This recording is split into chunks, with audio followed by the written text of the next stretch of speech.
Hello दोस्तों, नमस्कार। स्वागत है आप सभी का हमारे चैनल एनवीए एजुकेशन पे। और आज हमारी जीएस सुधा की सेकंड क्लास है, जिसमें हम आगे के जो एक्ट्स हुए हैं उनके बारे में पढ़ेंगे। ठीक है, शुरू करते हैं अपनी क्लास को बिना किसी देरी के। तो हमारा जो पहला एक्ट है वो है 1784 का पिट्स इंडिया एक्ट। ठीक है, इस एक्ट को ब्रिटेन के तात्कालिक प्रधानमंत्री विलियम पिट के द्वारा प्रस्तुत किया गया था। इस वजह से इसको पिट्स इंडिया एक्ट बोलते हैं। ठीक है, इस एक्ट के द्वारा कंपनी के व्यापारिक एवं प्रशासनिक कार्यों के लिए अलग अलग बोर्ड्स का गठन किया गया। ठीक है, जिसमें आपके सरकारी राजनीतिक मामले वो बोर्ड ऑफ कंट्रोल को दिए गए, जिसमें आपके 6 मेंबर्स हुआ करते थे। और जितने भी आपके व्यापारिक और वाणिज्यिक मामले थे वो सभी आपके बोर्ड ऑफ डायरेक्टर्स के पास रखा गया। ठीक है, भारत में कंपनी के अधीन क्षेत्र को पहली बार ब्रिटिश आधिपत्य वाला क्षेत्र घोषित किया गया। ठीक है, गवर्नर जनरल की परिषद में सदस्यों की संख्या 4 से घटाकर 3 कर दी गई। जैसा मैंने आपको पिछली बार बताया था कि 1773 के रेगुलेटिंग एक्ट में यह प्रावधान किया गया कि गवर्नर जनरल की एक कार्यकारी परिषद होगी जिसमें 4 सदस्य होंगे। ठीक है, और किसी भी निर्णय को बहुमत के आधार पर लिया जाएगा। ठीक है, उसी परिषद की संख्या को 4 से घटाकर 3 कर दिया गया। ठीक है, नियंत्रक बोर्ड को यह शक्ति दी गई कि ब्रिटिश नियंत्रित भारत के सभी नागरिक सैन्य सरकार एवं राजस्व गतिविधियों का अधीक्षण नियंत्रित करे। ठीक है, इसके तहत ये फिक्स कर दिया गया कि जब भी गवर्नर जनरल किसी भी राजा के साथ संधि करेगा या उनके साथ युद्ध करेगा तो उसका जो निर्णय होगा वो बोर्ड ऑफ कंट्रोल के द्वारा लिया जाएगा। ठीक है, यानी कि गवर्नर जनरल की शक्तियों को सीमित कर दिया गया। ठीक है, इसके बाद आता है 1786 का अधिनियम। इस अधिनियम के तहत, ये कोई बहुत बड़ा अधिनियम नहीं था, ठीक है, छोटी सी बात थी इसमें। इस अधिनियम के तहत गवर्नर जनरल को विशेष परिस्थितियों में अपने परिषद के निर्णय को निरस्त करने का अधिकार दिया गया। यानी कि बेसिकली जैसे हमारे भारत में राष्ट्रपति के पास वीटो पावर है, वो शक्तियां इसके तहत दी गई। ठीक है, और इस अधिनियम के द्वारा गवर्नर जनरल को प्रधान सेनापति की शक्तियां भी दी गई। ठीक है, यानी कि जैसे हमारे भारत में तीनों सेनाओं का प्रमुख कौन होता है? राष्ट्रपति। वैसे ही यहाँ पे गवर्नर जनरल को बना दिया गया। ठीक है, और पहली बार यह दोनों अधिकार जनरल कॉर्नवालिस को मिले थे। ठीक है, कौन? गवर्नर जनरल कॉर्नवालिस को मिले थे। इस समय अगर हम आपसे पूछें कि 1786 के अधिनियम के समय गवर्नर जनरल कौन था, तो वो था आपका कॉर्नवालिस। ठीक है, इसके बाद आता है 1793 का चार्टर एक्ट। इस अधिनियम के द्वारा कंपनी के व्यापारिक अधिकारों को 20 वर्षों के लिए बढ़ा दिया गया था। नियंत्रक मंडल के सदस्यों को भारतीय राजस्व से वेतन देने की बात की गई थी। ठीक है, इस अधिनियम के द्वारा सभी कानूनों तथा विनियमों को व्याख्या का अधिकार न्यायालय को प्रदान किया गया। यानी कि जितने भी कानून बनेंगे और जितने भी नियम बनेंगे उनकी व्याख्या कौन करेगा? न्यायालय करेगा। ठीक है, आगे बात करते हैं भाई। तो आता है आपका 1813 का चार्टर एक्ट। ठीक है, 1813 के चार्टर एक्ट में क्या हुआ था? इस एक्ट के द्वारा भारत में कंपनी के व्यापारिक एकाधिकार को समाप्त कर दिया गया, लेकिन चाय, अफीम और चीन के साथ व्यापार पर एकाधिकार बना रहा। ठीक है, कंपनी का लाभांश 10.5% निर्धारित किया गया था। इस चार्टर अधिनियम के द्वारा कलकत्ता, मुंबई और मद्रास की सरकारों द्वारा बनाई गई विधियों का ब्रिटिश संसद के द्वारा अनुमोदन किया जाना अनिवार्य कर दिया गया। ब्रिटिश संसदीय अनुमति के बिना यह कानून लागू नहीं किए जा सकते। यानी कि जो 1726 का जो एक्ट आया था उसमें जो कलकत्ता, मुंबई और मद्रास के जो गवर्नर थे उनको जो नियम और कानून बनाने की जो शक्तियां दी गई थी कि वो अपने अपने क्षेत्र में नियम और कानून बना सकते हैं, उनको ब्रिटिश संसद के द्वारा अनुमोदन यानी कि उनमें परमिशन लेने के लिए कहा गया कि अगर हम इसकी अनुमति नहीं देते हैं तो वो कानून लागू नहीं होंगे। ठीक है, ये कहा गया 1813 के चार्टर एक्ट में। ठीक है, आगे एक बात कही गई, कंपनी के इस एक्ट ने कंपनी के व्यापारिक अधिकारों को अगले 20 वर्षों के लिए बढ़ा दिया गया था। ठीक है, यानी कि ये जो चार्टर एक्ट आ रहे थे ये हर 20 वर्ष के बाद आ रहे थे। ठीक है, इसके बाद इस अधिनियम के द्वारा भारतीय शिक्षा पर प्रति वर्ष 1 लाख की धनराशि खर्च करने का प्रावधान किया गया और ईसाई मिशनरियों को भारत में धर्म प्रचार करने की अनुमति दी गई। ठीक है, आगे कहा गया कि इस अधिनियम में भारतीय साहित्य के पुनरुत्थान और विज्ञान को बढ़ावा देने के लिए वित्तीय अनुदान देने का प्रावधान किया गया। ठीक है, यानी कि मेन बातें इसमें से क्या निकल के आई मैं आपको दिखाता हूँ। 1813 का जो चार्टर एक्ट था उसमें यह कहा गया कि भैया पहली बात तो चाय, अफीम और चीन के अलावा बाकी सभी चीजों पे आपका एकाधिकार समाप्त किया जाता है। ठीक है, अब जो भी नियम कानून गवर्नर या फिर गवर्नर जनरल बनाएगा उसको ब्रिटिश संसद के द्वारा अनुमोदन करवाना होगा।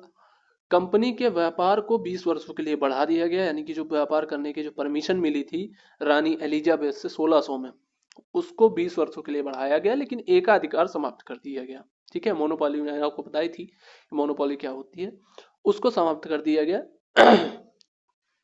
सॉरी।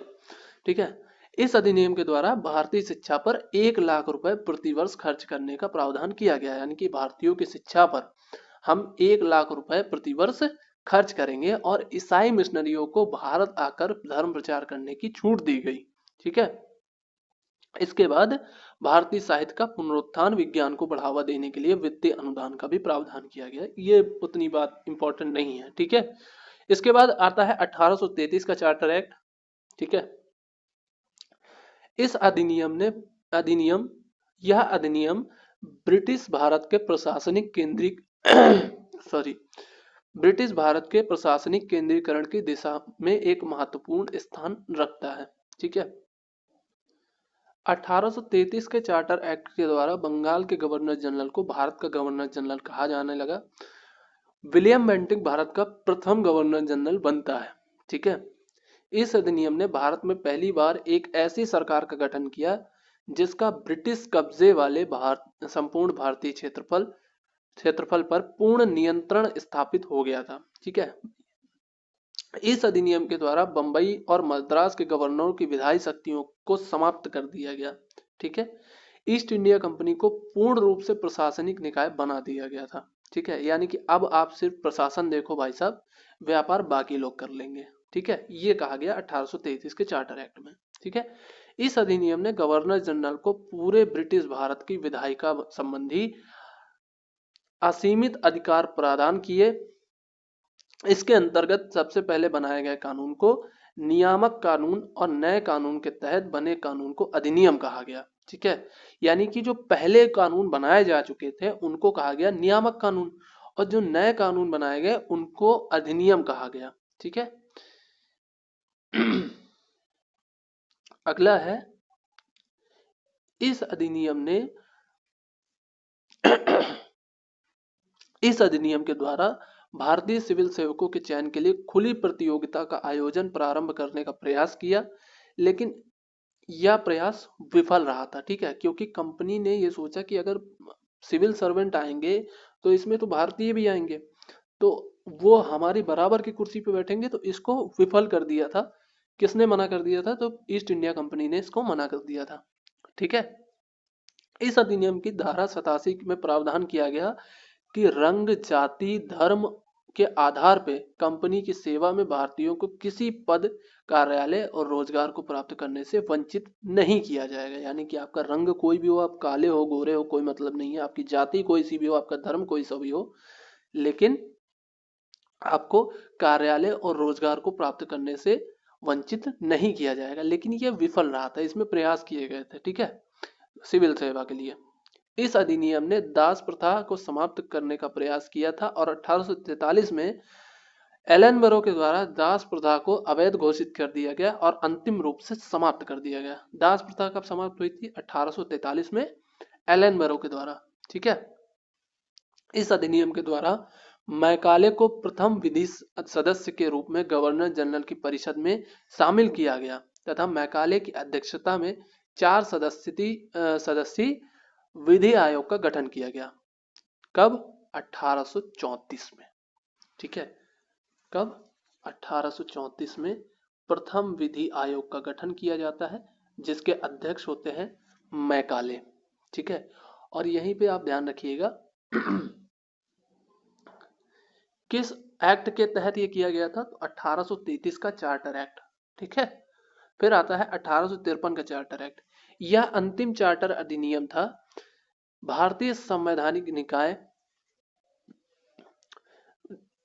कि विकास के दृष्टि से यह महत्वपूर्ण अधिनियम था। ठीक है, यानी कि भारतीय संविधान के विकास की दृष्टि से अगर देखा जाए तो यह एक बहुत ही महत्वपूर्ण अधिनियम था। ठीक है, इस अधिनियम के द्वारा गवर्नर जनरल की परिषद के विधायी और प्रशासनिक कार्यों को अलग अलग कर दिया गया।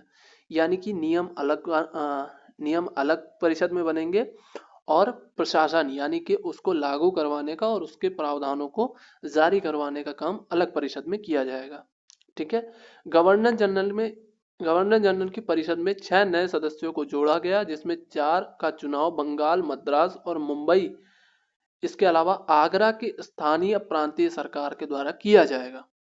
ठीक है, यानी कि 6 नए सदस्य होंगे, जिसमें से 4 को चुनाव के द्वारा बंगाल, मद्रास, मुंबई और आगरा के स्थानीय प्रांतीय सरकार द्वारा चुनाव किया जाएगा। ठीक है,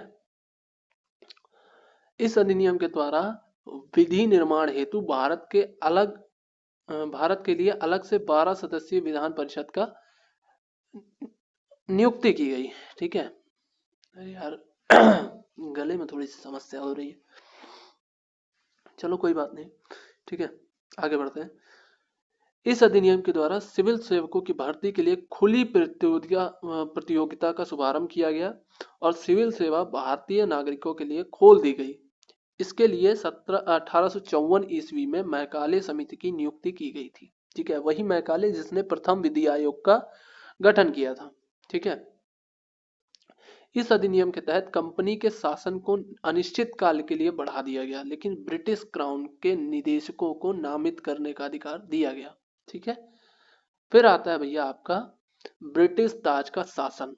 ठीक है, और इसमें चूंकि भाई साहब मैंने देखा है कि बहुत सारी चीजें छूटी हुई हैं, तो हम आपको नवीन सर के जो नोट्स हैं उनसे मैं आपको कुछ एक्स्ट्रा फैक्ट दिखवा देता हूं और आपका एक छोटा सा क्विक रिवीजन यहाँ तक का मैं करवा देता हूँ नोट्स के माध्यम से। ठीक है, रुकिए 1 मिनट। ठीक है, तो यहाँ से हम देखते हैं भाई पिट्स इंडिया एक्ट के कुछ एक्स्ट्रा फैक्ट जो आपको नहीं पता होंगे, तो वो बुक में भी नहीं दे रखे, इस वजह से मैं नोट्स खोल के लाया हूँ। ठीक है, यह एक्ट ब्रिटिश प्रियम विलियम पिट्स के द्वारा तैयार किया गया था और फॉक्स बिल में संशोधन करके तैयार किया गया था। फॉक्स बिल क्या था? देखिए, जो ब्रिटेन के अंदर जो सरकार थी नॉर्थ की, ठीक है, ब्रिटिश पीएम नॉर्थ, उनके साथ एक व्यक्ति थे फॉक्स, उन्होंने मिली जुली सरकार बनाई थी। ठीक है, उन्होंने ही एक फॉक्स बिल प्रस्तावित किया था, उसी में संशोधन करके विलियम पिट्स इंडिया एक्ट लेकर आते हैं। इस पिट्स इंडिया एक्ट में क्या हुआ था, जैसे मैंने आपको बताया कि ईस्ट इंडिया कंपनी के व्यापार यानी कि बिजनेस और राजनीतिक यानी कि पॉलिटिक्स दोनों कार्यों को अलग अलग कर दिया गया। ठीक है, 1784 के पिट्स इंडिया एक्ट के द्वारा व्यापारिक मामलों को कौन देख रहा था? निदेशक मंडल यानी कि बोर्ड ऑफ डायरेक्टर, जिसमें आपके 24 मेंबर हुआ करते थे, और राजनीतिक मामले देख रहा था बोर्ड ऑफ कंट्रोल, नियंत्रक बोर्ड, जिसमें आपके 6 मेंबर हुआ करते थे। और दोनों बोर्ड्स का जो प्रमुख होता था वो कौन था? Governor general. ठीक है, यहीं पे ये बात कही गई थी 1784 के पिट्स इंडिया एक्ट में कि बोर्ड ऑफ कंट्रोल की अनुमति के बिना गवर्नर जनरल ना तो किसी राजा से संघर्ष करेगा और ना ही किसी को आश्वासन देगा। ठीक है, और ना ही किसी के साथ संधि करेगा। ये बात कही गई 1784 के पिट्स इंडिया एक्ट में। ठीक है, भारत का कंपनी के द्वारा अर्जित क्षेत्र अब ब्रिटिश भारत यानी कि ब्रिटिश आधिपत्य भारत कहलाएगा। ठीक है, गवर्नर जनरल की परिषद में अब 4 की जगह 3 सदस्य होंगे और जो अन्य प्रांतीय गवर्नर थे यानी कि मुंबई और मद्रास मद्रास कह रहा हूँ, मद्रास, वहां के जो गवर्नर होंगे उनकी भी एक कार्यकारी परिषद होगी और उसमें भी 3 सदस्य होंगे। ठीक है। गवर्नर जनरल प्रांतीय सरकारों की विफलता पर उन्हें बर्खास्त कर सकता है, यानी कि अगर बाई चांस मद्रास या फिर बम्बई के जो प्रांतीय सरकार है वहां पे अगर कोई विफलता होती है, ठीक है, कोई विद्रोह होता है, तो उस कंडीशन में जो गवर्नर जनरल होगा यानी कि बंगाल का जो गवर्नर जनरल है वो उन्हें बर्खास्त कर सकता है। ठीक है। यहाँ पे कहा गया कि गवर्नर जनरल की जो कार्यकारी परिषद होगी उसमें जो 3 सदस्य होंगे उनमें से कोई एक कमांडर एंड चीफ होगा, यानी कि सेना प्रमुख। ठीक है। इसके बाद भैया आता है 1786 का एक्ट। 1786 के एक्ट में कहा गया कि गवर्नर जनरल विशेष परिस्थितियों में अपनी परिषद का निर्णय निरस्त कर सकता है और कमांडर एंड चीफ अब कौन होगा, गवर्नर जनरल ही होगा। इसको कहा जाता है वीटो पावर। फिर आता है भैया 1793 का चार्टर एक्ट। ठीक है। इसमें कंपनी के लाइसेंस को अगले 20 वर्षों के लिए बढ़ा दिया गया था। ठीक है। और इसमें यह प्रावधान किया गया कि बोर्ड ऑफ कंट्रोल के जो मेंबर्स हैं उनका जो वेतन होगा वो भारतीय राजस्व से जाएगा। ठीक है। और इसी एक्ट में ये प्रावधान किया गया कि भाई साहब आप अपने खर्च देखो, आप अपने सब कुछ करके जो भी हो हमको 5 लाख रुपए सालाना चाहिए, ब्रिटिश सरकार ने ये कह दिया साफ साफ। ठीक है। तो ये था 1793 का चार्टर एक्ट। फिर आता है 1813 का चार्टर एक्ट। इस चार्टर एक्ट के तहत 1813 में ईस्ट इंडिया कंपनी के व्यापारिक एकाधिकार को समाप्त कर दिया गया पूर्वी देशों के साथ में, लेकिन चाय पर अधिकार बना रहा, अफीम पर अधिकार बना रहा और चीन के साथ व्यापार पर एकाधिकार किसका बना रहा, ईस्ट ईस्ट इंडिया कंपनी का। ठीक है। मैं भूल ही गया नाम यार। ठीक है। 1813 के एक्ट में यह कहा गया कि ईसाई मिशनरियों को भारत में धर्म प्रचार की छूट है, जाओ अपने धर्म का प्रचार करो। यहीं पे अब एक क्वेश्चन आता है कि भैया भारत में आने वाला पहला ईसाई मिशनरी कौन था। भारत में आने वाला पहला ईसाई मिशनरी था थॉमस द अपोस्टल। अपोस्टल नाम याद रखिएगा।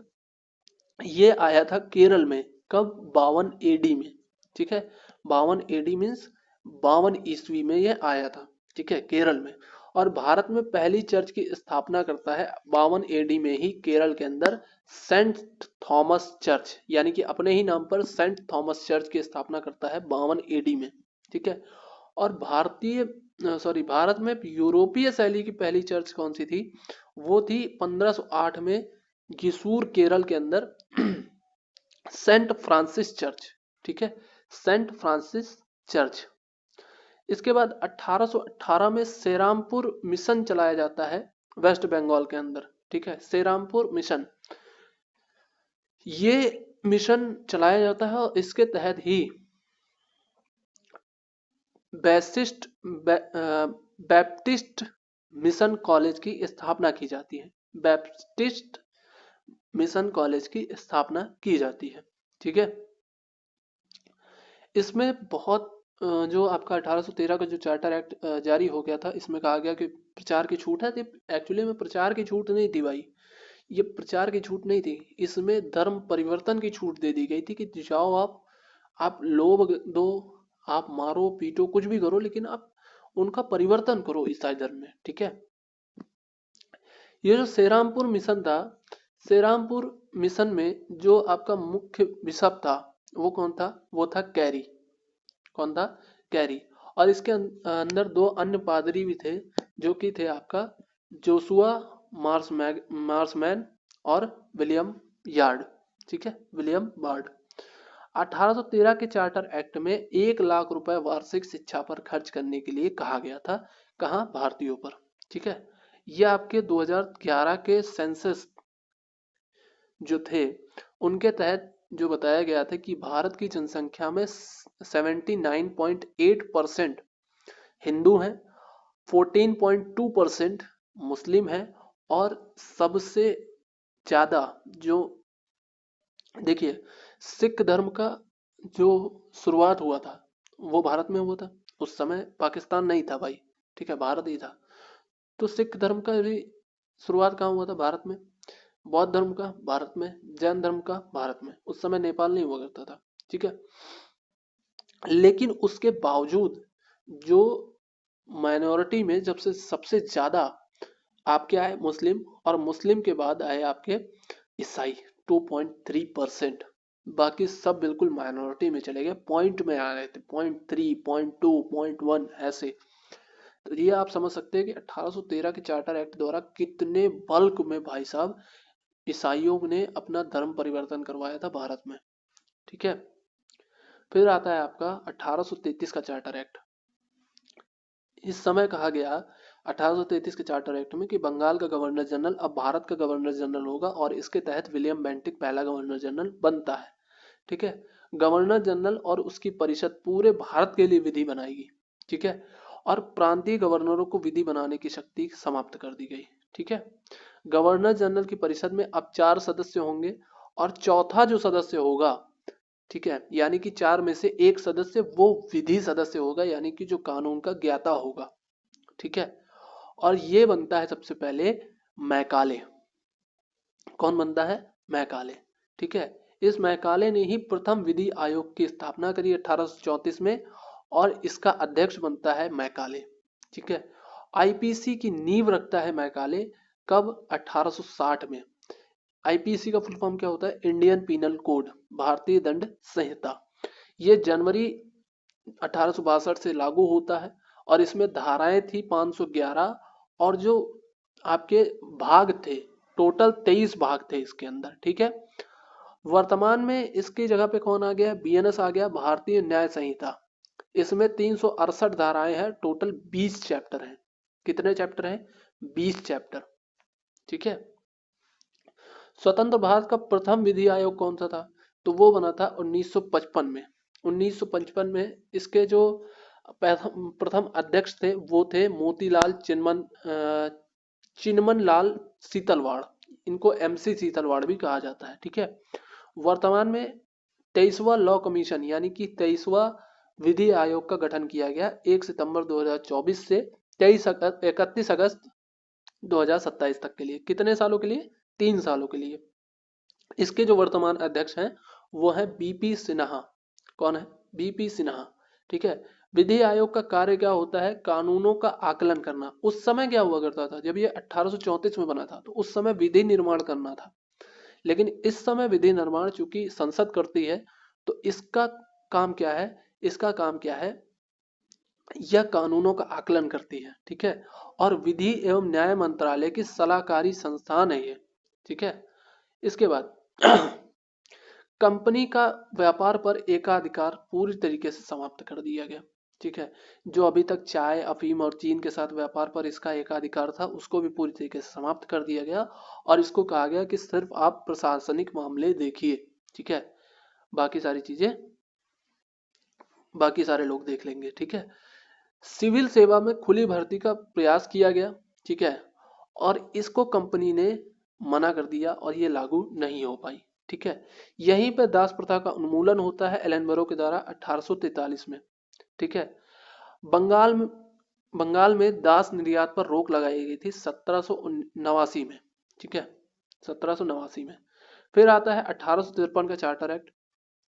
गवर्नर जनरल की परिषद में 6 अन्य सदस्य, यानी कि जो 4 सदस्य पहले हुआ करते थे उनके अलावा 6 अन्य सदस्य जोड़े गए, ठीक है। और कहा गया कि अगर आप चाहें तो 2 अन्य सदस्यों को अपने मन से जोड़ने का प्रावधान कर दिया गया, ठीक है। तो यानी टोटल यहाँ पे हो गए थे अब 12 सदस्य, ठीक है। और इसको कहा गया केंद्रीय विधान परिषद, ठीक है। सिविल सेवकों की भर्ती के लिए प्रतियोगिता के आधार पर खुली भर्ती शुरू की गई, ठीक है। बोर्ड ऑफ डायरेक्टर्स की संख्या को घटा के 18 कर दिया गया। कितने हुआ करती थी पहले? पहले 24 हुआ करती थी, ठीक है। अब इसको 18 कर दिया गया। और यहाँ पे ये नेपोलियन बोनापार्ट जो था, नेपोलियन बोनापार्ट, ये एक्स्ट्रा फैक्ट है, ये याद रखिएगा। नेपोलियन बोनापार्ट कहाँ से था? ये फ्रांस से था। इसका शासनकाल कब से था? तो 1769 से लेके 1821 तक, ठीक है। और इसने ही महाद्वीपीय व्यवस्था दी थी, ठीक है। आइए क्वेश्चन कर लेते हैं भाई। तो भारत में सबसे पुराना ईसाई चर्च निम्नलिखित में से किस राज्य में स्थापित किया गया था? तो कौन था? अपोस्टल। ठीक है। और कौन सा था? सेंट थॉमस चर्च, केरल में। ठीक है। भारत का पहला ईसाई मिशनरी कौन था? तो वो था अपोस्टल। ठीक है।